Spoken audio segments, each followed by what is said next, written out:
Hello everybody, today I want to do a short video on how you can remotely start your PC from any mobile device. Today I want to cover a piece of hardware that allows you to control it through a mobile device through Wi-Fi and basically use it to control almost any device, but in this particular video I want to talk about controlling and starting or stopping a PC remotely.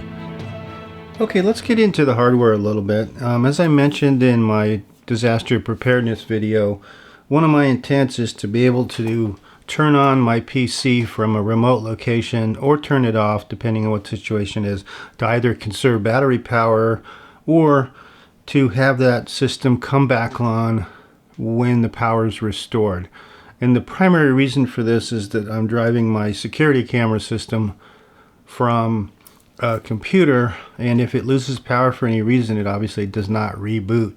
So my intent here was to be able to control that, and of course if it is on and running off a battery, I want to be able to turn it on and off selectively to conserve that battery power. So I found a variety of these little devices, and I'll show you a couple of them. I actually ended up with about 4 of them. As you can see, this one's a little bit different. Basically operates exactly the same, but this one here requires external power, whereas this unit actually has a choice of external power or USB power, which I prefer. And there's a variety of these, as I mentioned. They run anywhere from, you know, $11, $12 to $15. And I'll provide affiliate links for all of those in the bottom if you're interested in taking a look at any of those. But what I intend to do today is to give you an overview of the hardware, and then we'll walk through the actual setup with the mobile app, and then we'll actually wire it into the PC so you can see how that's wired and how it actually works. So first, let's do a quick overview of the hardware. Obviously there's a USB, micro USB connection here. There's also, as I mentioned, external power, so if I want to power it off of that. This is the output terminals, and these are just strictly contacts. So you have a common in the middle, you have a normally open and a normally closed. So for the purposes of the PC, we're going to use the normally open because we just want that to sit there and do nothing until we actually activate the device via the phone app, at which case it will close the contacts momentarily, start the PC, and then release the contacts. And right now the default is about a half a second, which is all we need to short those contacts out and fire up that PC. In addition, there are a couple of switches. There's the mode switch and the actual manual switch. So if I hit the manual switch, you'll see that the activation light comes on for just about a half a second, and then automatically shuts off.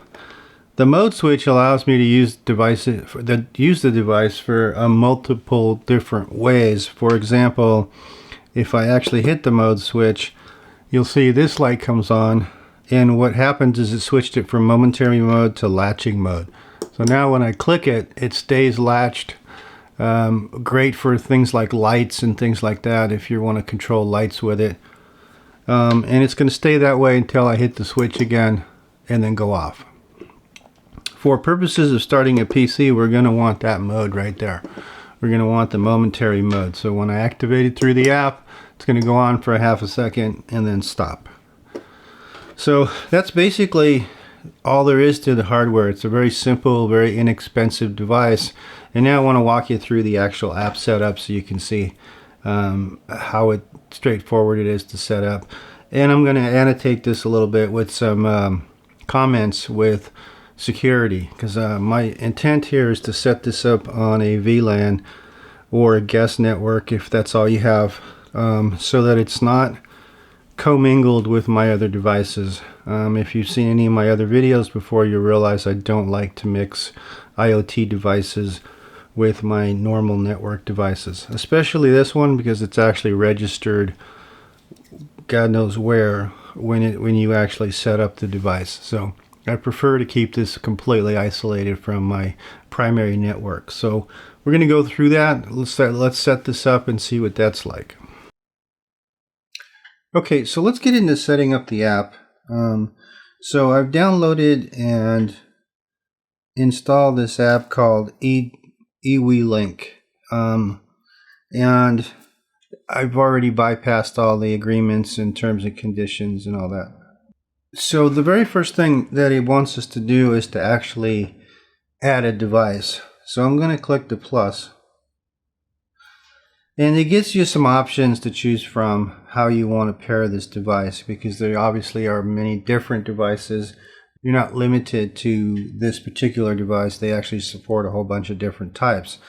The one thing I want to do is, if you look at the bottom here where it says compatible pairing mode and access point, that's what I want to use. The reason I want to use that is because I don't want to connect this to my normal Wi-Fi network.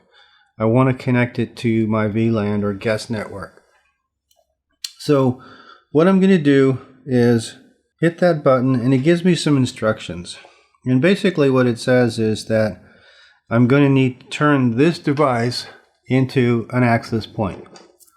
So if I look here, and you'd have to actually read all these instructions, but basically what it wants us to do is to press this for about 5 to 8 seconds till it starts to click, and then press it again for another 5 to 8 seconds until it blinks continuously, just like that. So now what he wants us to do is to switch over to our settings mode, go to our Wi-Fi, and you'll see the device listed here. So I'm going to select that device. Then I'm going to go back to the app, hit next, and then what's going to do is want me to select the Wi-Fi network that I'm on. Okay, now that I'm done and I've got the Wi-Fi and the password set up, I'm going to hit next, and it's going to go through a connection duration. And now that it's done, I'm going to click on, and I'm going to give it the name Security PC. Hit enter, hit complete, and it says it's connected. So as you can see, now I have the app set up, and I can do one of two things. I can just tap the button, and you can see that that it activates the device. Or I can tap and do it this way, so I can actually see if I had multiple controls, I can actually see what takes place. I also have some settings. I go to settings. It shows me the latest version of the firmware, which I actually just updated. I can have if I set the power on response, I'm going to say resume the last before the power state, so that if it does lose power, I can actually, it'll go back to the same mode, same everything that I want. And then that's basically all I really need from here. There is an option called LAN mode, which if you're connected to the same network as your device, will allow you to go into LAN mode. I'm not going to use that because I'm really focused on getting this to work remotely, but to get it remotely through my VLAN or guest network. So just to show you how this is actually working, this device is actually connected to my IoT VLAN. And if I go to my iPad, you'll see that I'm connected to my main network. So it's actually no longer showing up as an access point. And so whatever I'm doing now is actually going out to the outside and back in. So if I go into the app and activate it, it's actually activating it through my IoT VLAN. So that's really all there is to setting this up. And again, I encourage you to use the AP mode. Stay away from any of your own private networks. Don't expose that information out there. We're not sure who gets this information. These are really, like most IoT devices, they're all made outside the country, that we don't know the condition and security of how this information is maintained. So rather than take chances, keep the location services off, which is it's going to ask you to do. And don't use your main Wi-Fi network. Use your IoT or guest or however you have your configuration. And that's pretty much it. So let's get into actually physically wiring this up to the PC. Okay, in order to connect this device to the PC, we're going to need to come up with a cable that will attach to the motherboard. Now there's a bunch of different ways to do this. I'm going to do it the kind of the simple way, and I went ahead and purchased some of these extra switches and basically the PC replacement parts. You get a switch and a cable and a little connector for like $3 for 3 pieces. You don't need to do this. This is just the way I opted to do it because I'm not going to try and reuse the switch. So by this, I'm just going to go ahead and cut this off. So that leaves me basically 2 exposed wires, which I'm going to actually wire into this module here. So, but the first thing we're going to want to do here is strip this wire. So there's 1. And there's 2. Okay, so I have my 2 stripped wires. Now I'm ready to go and insert them into the box. So I'm going to go ahead and loosen up these screws. And the ones I'm going to use actually are the normally open and the center common. So the bottom, the normally open is the bottom one. So I'm going to go ahead and loosen that screw. And then I'm going to loosen the common screw. And it doesn't matter how I orientate these because it's a switch, so there's no real polarity. So I'm just going to go ahead and put those in there and go ahead and tighten those up.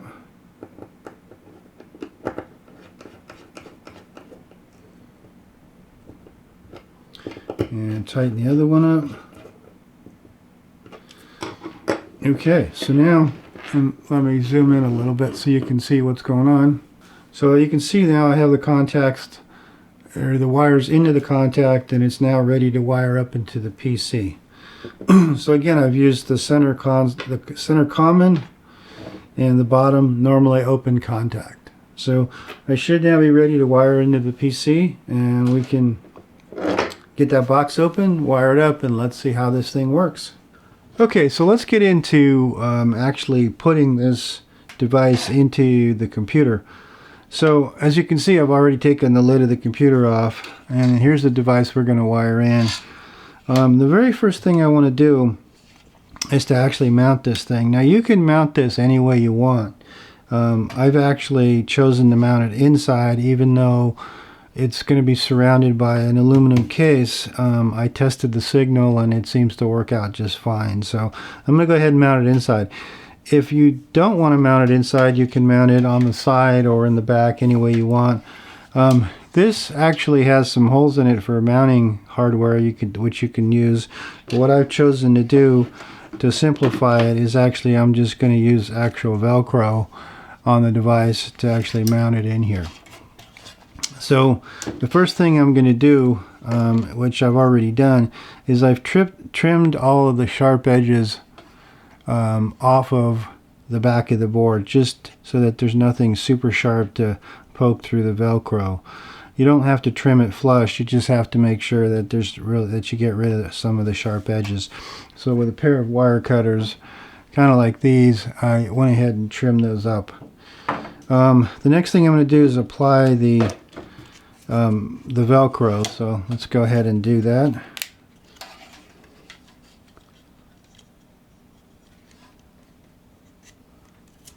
And there we have it. So I'm going to make sure that's nice and snug. So this is basically mounted in place. So just going to push everywhere on it lightly, just so that I can get some good adhesion there.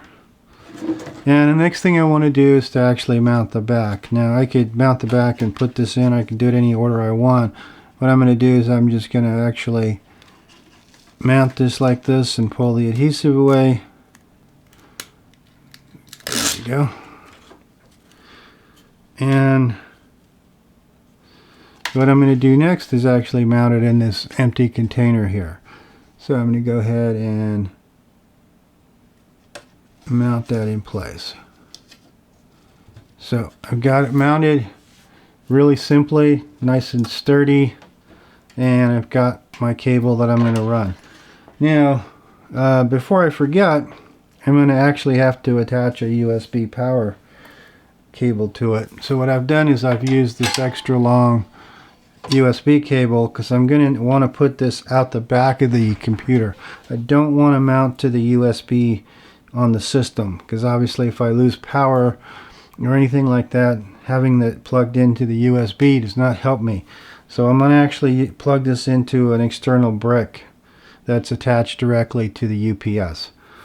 So what I've chosen to do is, let me move this a little bit so you can see it. And you really can't see it, but I've got here I've taken out one of the card slots back here, and I'm going to insert the cable through here and actually mount it to here.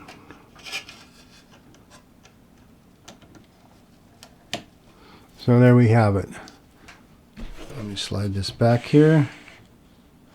So now you can see, let me just zoom in a little bit here. So now you can see I have the USB plugged in.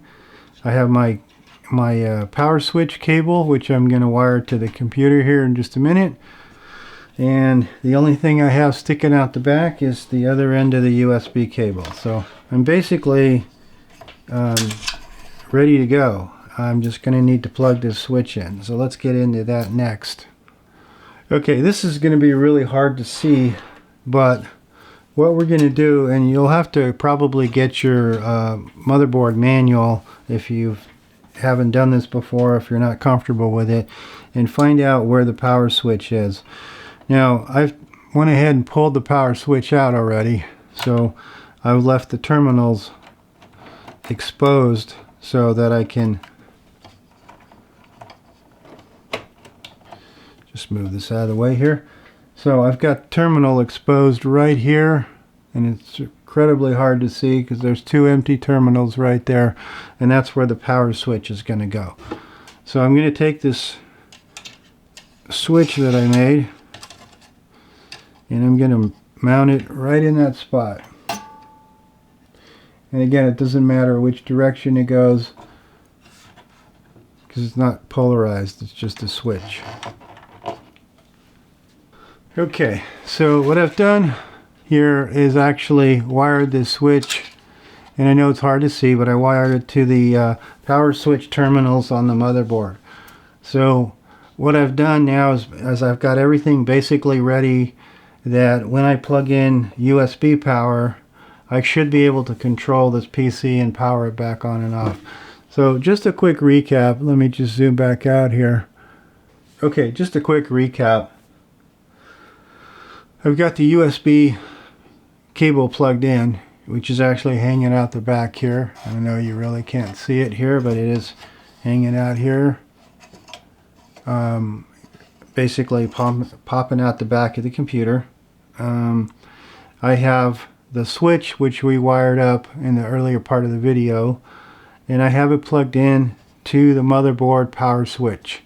So everything is self-contained within the computer. So, and I've got this mounted. I've used Velcro, but you could mount this, 100 different ways, depending on how much time you wanted to spend on it. This computer never moves around, doesn't do anything, so for me, this particular configuration should work fine. Other thing I could probably do is put, some, if I wanted to adhere a tie wrap to it, I could do that. But basically, this isn't going anywhere. This is, very solid in terms of, moving. So I'm going to go ahead and just make sure this is secure, and I'm ready to button the top of the computer back up.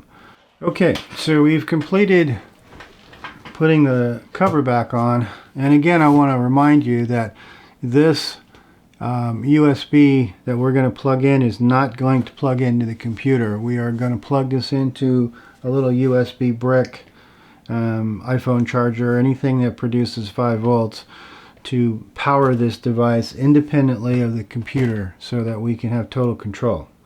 So let's go ahead and plug this in and let's see how this works.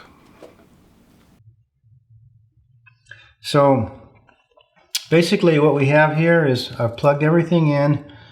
You can see that the Wi-Fi signal is actually active. So now theoretically when we tap this button, this computer should start.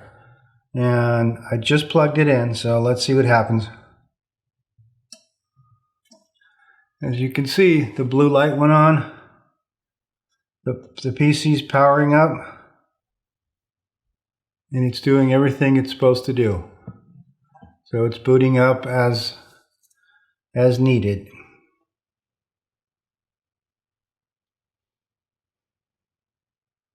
So there you have it. We basically made a remote start switch for, a relatively low price, less than $20 for our total investment and a little bit of time. And now, should you need to control this PC, or should I need to control this PC in the event of, it gets stuck on a Windows update, it gets powered down, UPS doesn't work, anything like that, and I'm not at home to take care of it, I'm now in a position where I can remote start this PC or remote stop this PC.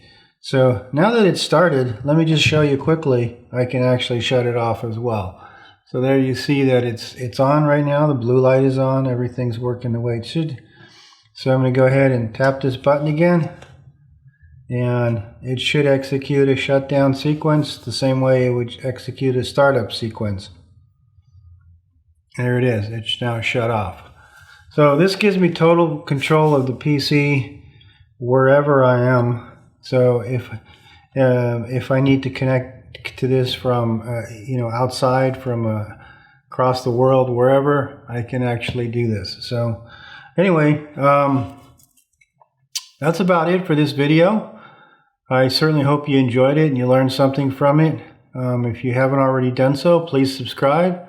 And don't forget to hit the notifications so you'll be notified of future content. And we'll see you on the next video. Thanks for watching.